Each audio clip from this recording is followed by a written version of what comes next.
When did you get the idea of getting Maya? I got the idea from my brother Quentin. Uh-huh. Because he and Bonnie decided to adopt, and they went through the whole process without really talking to me about it, until finally one day Song showed up. And I don't think we were there that particular day. We were with Ty. But with Song, we saw her a little bit later. And she was such a little bit of a thing, you know, less than a year old. And she was a small person anyway. And she was a fascinating little person with tons of energy. And so kind of thought, you know, isn't she cute? Isn't she wonderful? And time went on. I had been very, very unhappy when I was in Korea for a variety of reasons, but I sort of was at odds with the army the whole time in Korea. And the Korean government, although I didn't have anything to do with the Korean government, but the country had been so torn up by the two armies running up and down, up and down, up and down that peninsula, that there didn't seem to be a single thing worthwhile in all of Korea. So I wasn't happy with it, sort of like going into Kiel Auditorium. And so I had no notion of trying to alleviate any kind of a problem over there. But Quink and Bonnie opened up that possibility.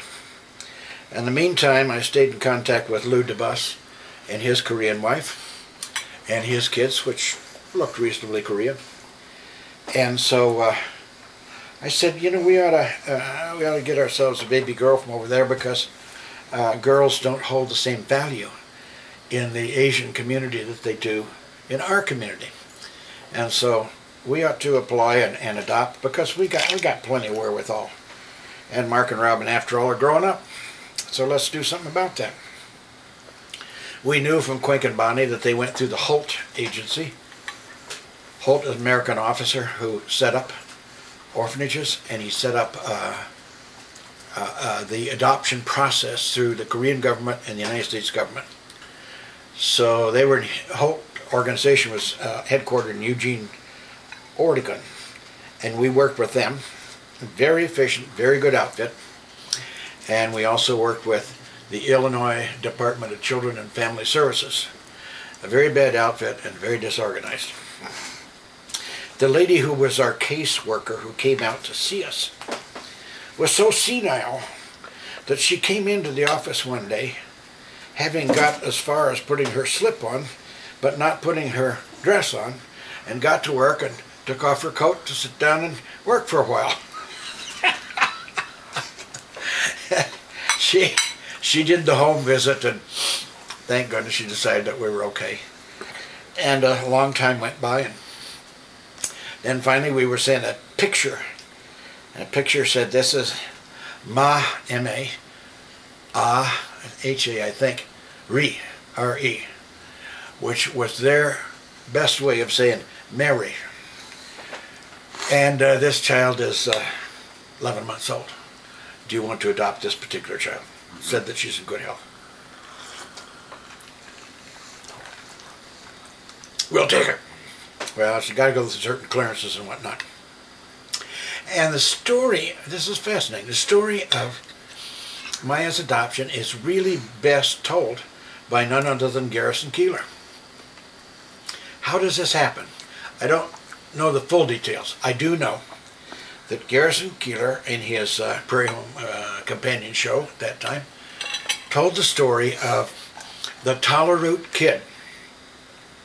Seems that Marilyn and Tallaroot, his characters, decided they would adopt.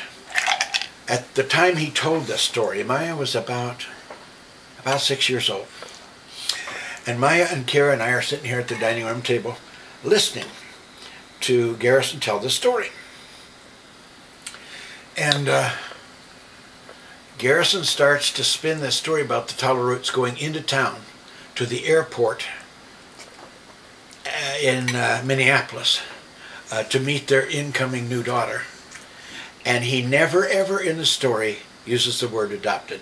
He never ever uses the term natural or biological child. But if you've been in the process, you know the key words. Key words are airport, Northwest Orient, and look, and he ends the story with, and she looks like no other taller root kid has ever looked.